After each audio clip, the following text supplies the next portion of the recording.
Estimada audiencia, les habla la doctora Isabel Anduesa desde el Instituto de Investigaciones Farmacéuticas de la Universidad Central de Venezuela.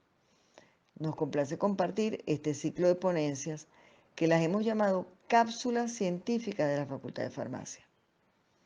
En ellas, un número calificado de investigadores de diferentes áreas del conocimiento farmacéutico exponen de forma comprimida algunas de sus actividades y logros científicos alcanzados durante la pandemia por COVID-19, esperando que sea de su interés y que al mismo tiempo sirva este canal junto con la revista de esta facultad como medio de divulgación de las actividades que se realizan en nuestra Facultad de Farmacia de la UCB. Bienvenidos a esta cápsula del saber científico de la Facultad de Farmacia de la Universidad Central de Venezuela. En esta oportunidad tendremos una cápsula de microbiología. Estaremos conversando sobre el complejo Burkholderia cepacia y su importancia en los productos farmacéuticos no estériles, cosméticos y dispositivos médicos. Mi nombre es Ana Carvajal. Estaremos entonces hablando sobre algunos aspectos importantes, generalidades de este complejo Burkholderia cepacia, la importancia farmacéutica y los métodos que tenemos para detectar en productos farmacéuticos, cosméticos y agua a este grupo de microorganismos.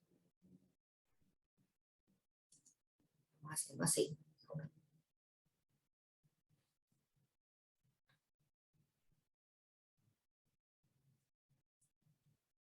Más o menos en el año 1950, William Burkholder describió por primera vez este microorganismo, que es un fitopatógeno, cuando estaba investigando la causa de la putrefacción de las células. En aquel entonces, este microorganismo se conocía como Pseudomonas cepacia.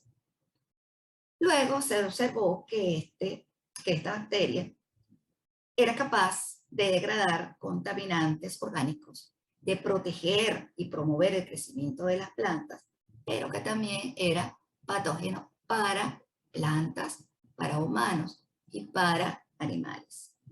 De allí su limitado uso en la agricultura, porque realmente desde el punto de vista biotecnológico, este es un microorganismo, un grupo de microorganismos que tiene un gran potencial.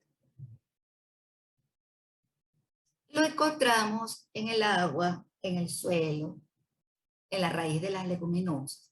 Y una de sus características más resaltantes es que tiene un genoma de gran tamaño, lo que le confiere una gran versatilidad metabólica, que es muy importante para habitar no solo el suelo y el agua, sino también sobrevivir bajo condiciones de limitación de nutrientes, metabolizando ciertos antimicrobianos para obtener el carbono.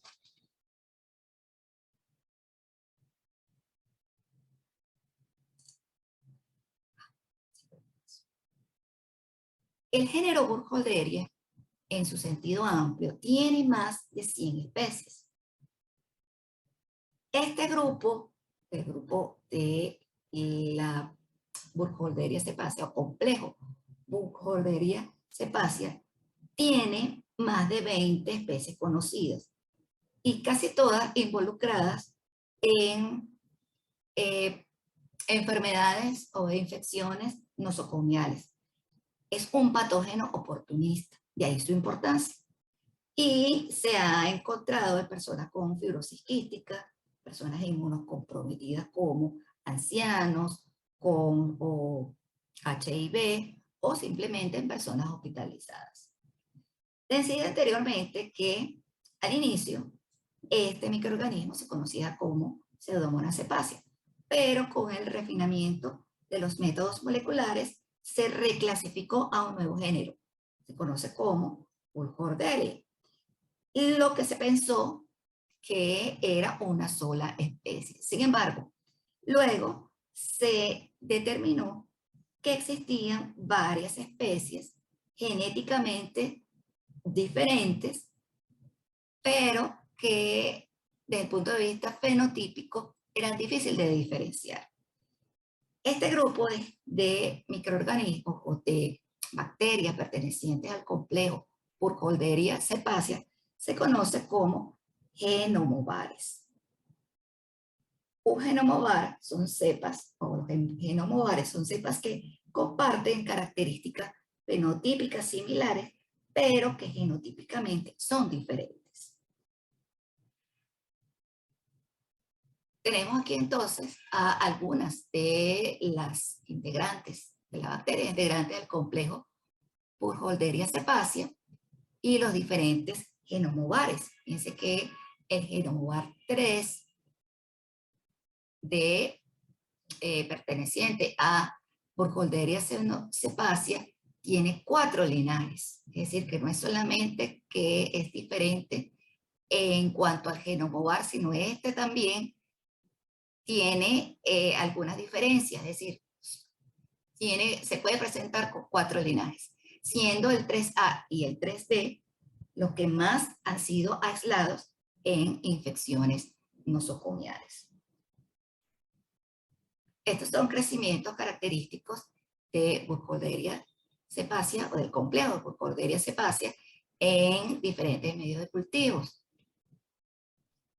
Fíjense que el crecimiento de la colonia es característico porque es rugoso, asemeja mucho a un gran positivo, tiene bordes lobulados, presenta una coloración roja o rojo amarillento en el medio selectivo, por ejemplo, en la esquina superior izquierda es el medio selectivo para este grupo, mientras que Burkholderia cenocepacia más bien se presenta con un pigmento verde, puede ser verde tirando a marrón, y en la fotografía de abajo la podemos observar creciendo en agar Macaulay.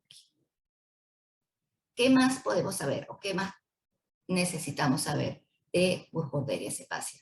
Que es un bacilo gram negativo no fermentador, que es móvil, que es catalasa positivo y oxidasa positivo, característico de los no fermentadores, ¿cierto?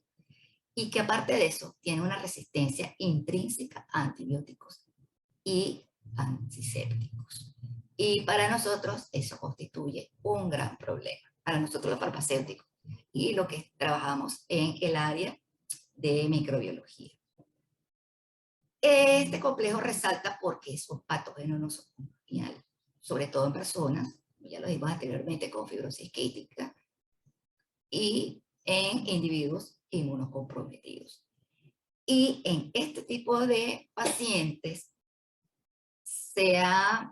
digamos, la fuente de la contaminación se ha determinado que proviene principalmente del agua y de productos. Y aquí mi llamado de atención o el mensaje de mi canción. Se ha encontrado al microorganismo Burkholderia cepacia en productos nasales, productos para ser inhalados, en productos orales como este laxante, en desinfectantes antisépticos acuosos con clorhexidina, por ejemplo, en soluciones antisépticas con clorhexidina también utilizadas como enjuague bucal, en cosméticos.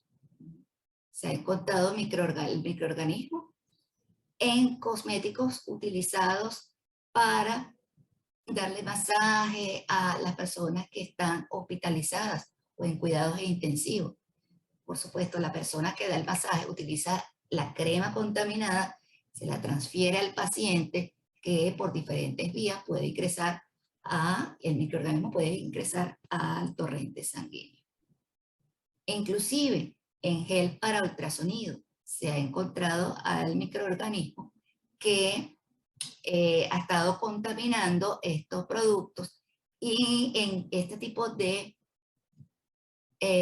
intervenciones, por ejemplo, para hacer una intervención ecoguiada, una punción o la inserción de algún catéter por una vía, con la ayuda del ultrasonido, pues este gel contaminado ha ocasionado unas infecciones graves en los pacientes a los que se le ha hecho este tipo de intervención. Inclusive en este tipo de productos que son jabones que pueden ser utilizados para limpieza de los pacientes hospitalizados, si están contaminados o han estado contaminados y pueden ocasionar la infección en estos pacientes. Todos estos casos tienen como punto común la contaminación del producto que fue, o sea, cuya raíz se determinó que era en la planta donde se elaboraba, específicamente en el agua, porque es un microorganismo del agua. Todo esto fue posible también por la utilización de métodos de biología molecular para lograr la identificación y la comparación del microorganismo aislado del paciente y aislado del producto, que resultó ser el mismo. Le decía entonces que el agua es el principal reservorio de este microorganismo. Y en nuestras plantas farmacéuticas, el agua no solamente se utiliza para la elaboración de productos, se utiliza también para la preparación de las soluciones detergentes y desinfectantes que son empleadas en la limpieza de áreas y de equipos, en la preparación, por ejemplo, de productos que van a ser utilizados luego en la desinfección.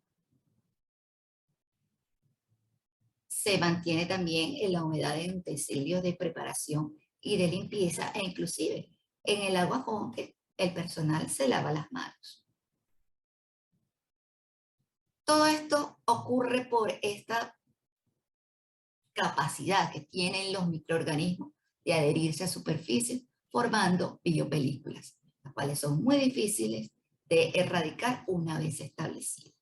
Lo que vemos acá es un ejemplo de una biopelícula en el medio líquido, un medio de cultivo, donde ella creció muy bien porque, bueno, tiene lo mejor del mundo, tiene el líquido, un medio de cultivo que le provee los nutrientes y un espacio bastante grande, un área de superficie grande, donde hay oxígeno.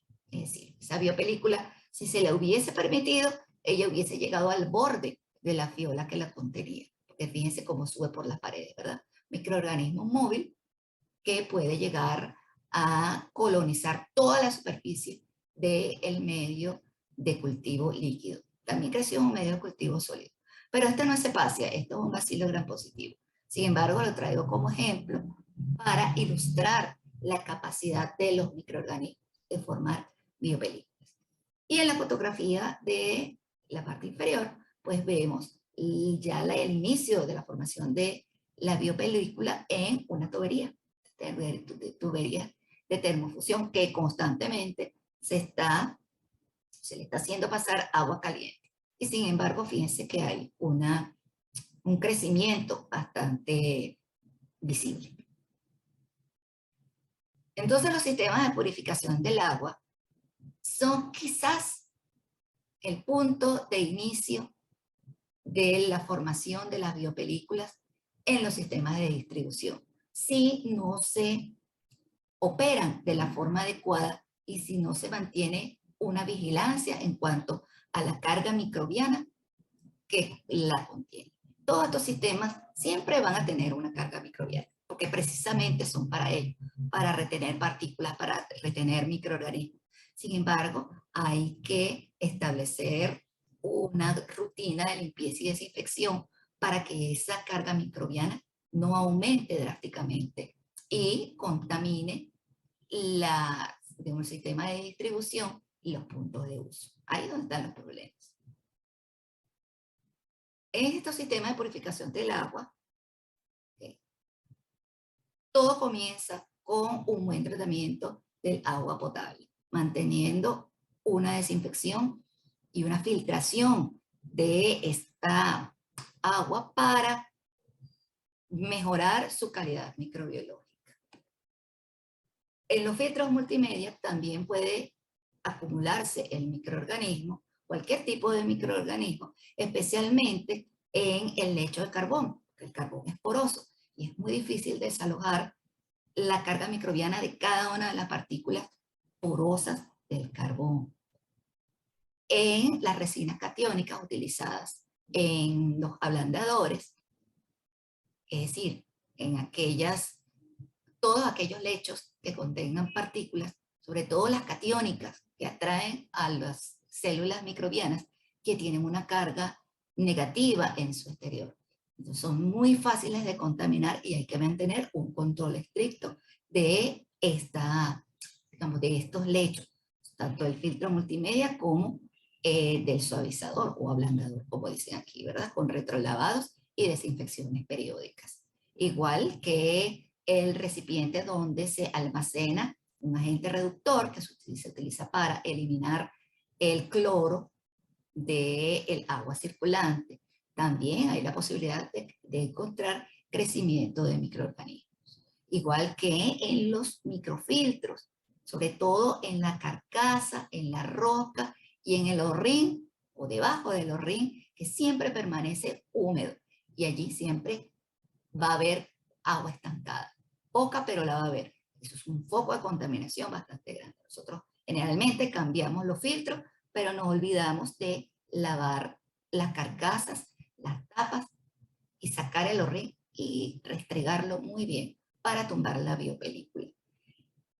En la osmosis inversa también puede haber contaminación, porque precisamente este es el equipo, sí, el equipo que purifica el agua, elimina los iones, elimina las células, y que esas células o esos microorganismos van a ser eliminadas de la ósmosis, del equipo de ósmosis, a través del rechazo. Una parte va al producto o el permeado y una parte del agua va al rechazo. El rechazo, si se mezcla con el permeado, lo va a contaminar y ahí es donde nosotros vemos recuentos microbianos.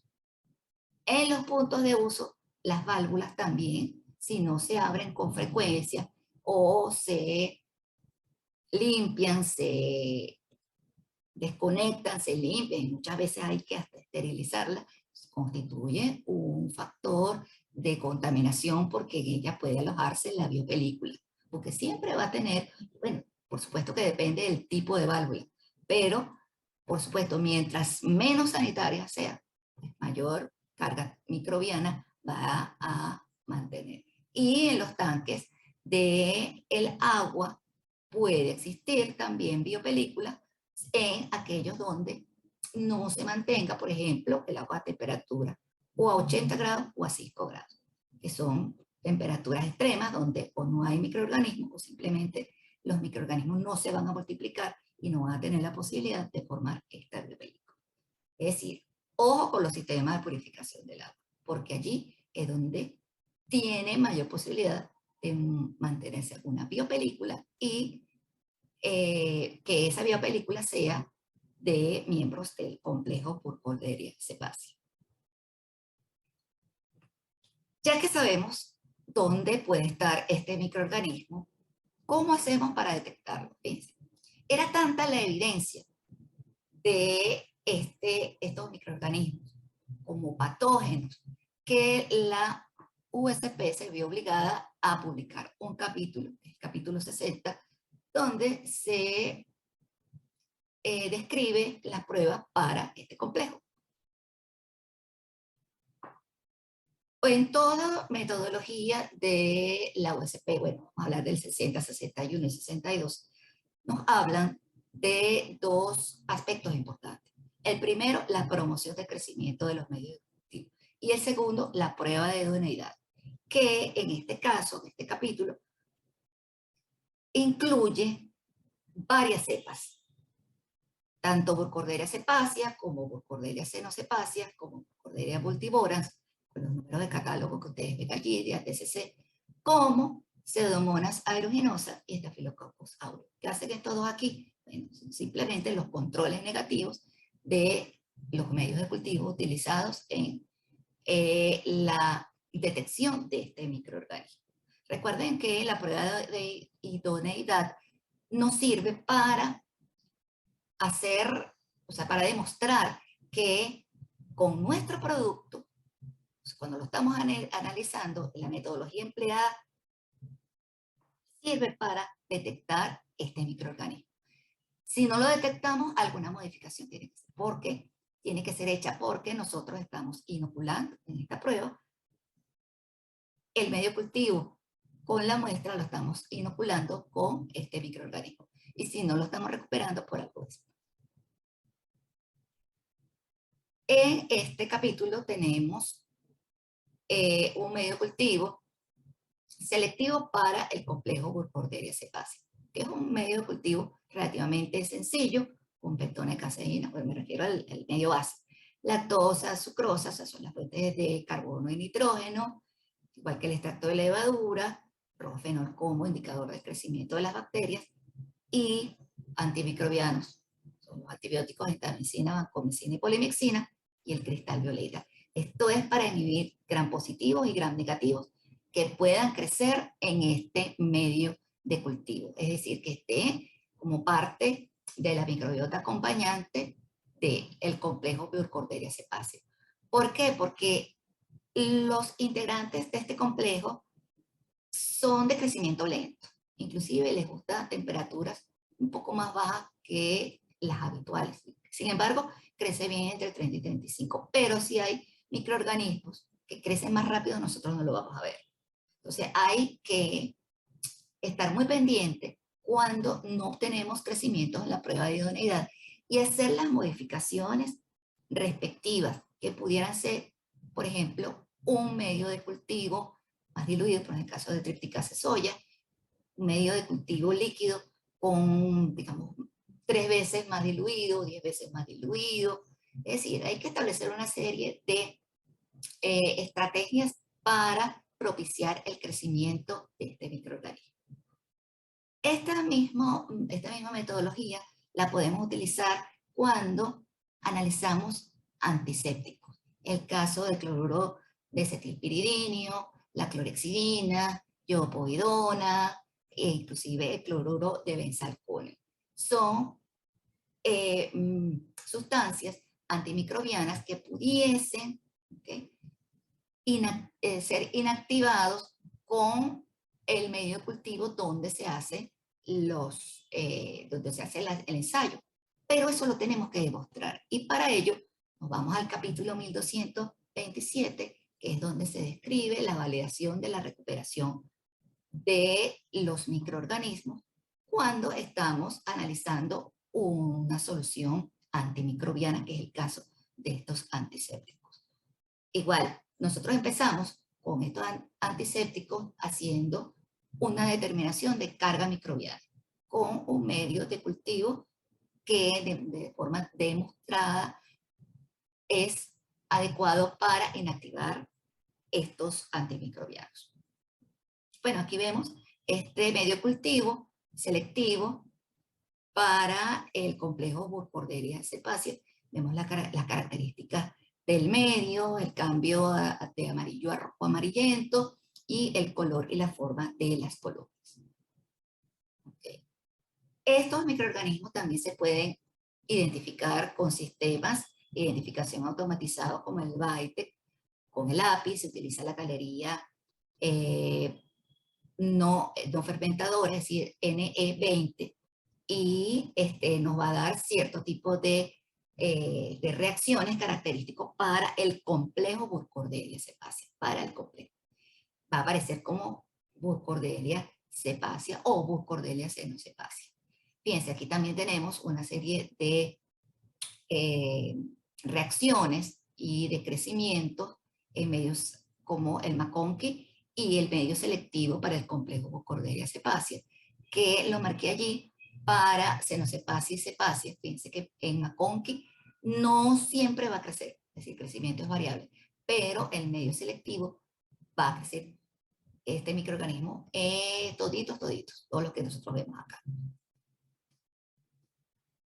Con respecto al agua, nosotros no vamos a poder utilizar lo descrito en el capítulo 61 y 62. Eso no es para el agua, eso es para productos. Lo que nosotros podemos utilizar es el capítulo del ensayo microbiológico del agua de la AFA, que no es más que los métodos estándar para la examinación de agua y agua de desecho de la Asociación Americana de Salud Pública. Y el método nosotros tenemos que validar, porque no tenemos metodología oficial para el ensayo microbiológico del agua. Podemos utilizar este de la AFA como punto de partida, pero nosotros tenemos, para poder recuperar Burkholderia cepacia en el agua, tenemos que verificar cuál es el método, cuál es el medio de cultivo adecuado, cuáles son las condiciones de incubación, pueden ser más altas o más bajas, generalmente más bajas, y cuál es el método de identificación que vamos a utilizar, o sea, fenotípica o genotípica. De hecho, en el capítulo 60 nos dice claramente que el medio selectivo solamente para aislar el microorganismo en forma presuntiva, pero que la identificación se hace luego, puede ser por métodos fenotípicos como el API o el BAITE, o por métodos genotípicos utilizando, por ejemplo, PCR. Bueno, ya llegando a las conclusiones, tenemos que los productos farmacéuticos, cosméticos y dispositivos médicos pueden ser un reservorio del complejo Burkholderia cepacia y nosotros no saberlos. ¿Okay? Sí, en estos casos nosotros tenemos microorganismos que sean sospechosos, pues debemos tratar de identificarlos. Otra conclusión es que la detección e identificación no es sencilla. No es, por ejemplo, una Escherichia coli o una Pseudomonas aeruginosa, que es muy fácil de detectar e identificar. Y que su presencia refleja un problema en las buenas prácticas de manufactura, específicamente en el mantenimiento de los sistemas de purificación del agua y en los procesos de limpieza y desinfección de superficies. Recomendación, como recomendaciones, tenemos que debemos estudiar la posibilidad de incluir al complejo Burkholderia cepacia en las especificaciones del producto, dependiendo del tipo de producto que estemos fabricando. Que debemos implementar la metodología del capítulo 60. Obviamente esto implica la adquisición del medio de cultivo, que debemos validar el método para el ensayo microbiológico del agua, porque no se hace lo mismo. O sea, el agua no se ensaya de la misma manera como se ensaya el producto. Y que debemos incluir, aunque sea una de las especies del complejo Burkholderia cepacia, por ejemplo, la TCC disponible en 25416 en la evaluación de antisépticos y desinfectantes. Y con esta me despido, con esta fotografía de las 3 cebollitas que tenemos aquí, cuyo nombre científico es Allium cepa, y de allí el nombre del complejo Burkholderia cepacia. Muchas gracias por su atención y hasta la próxima cápsula.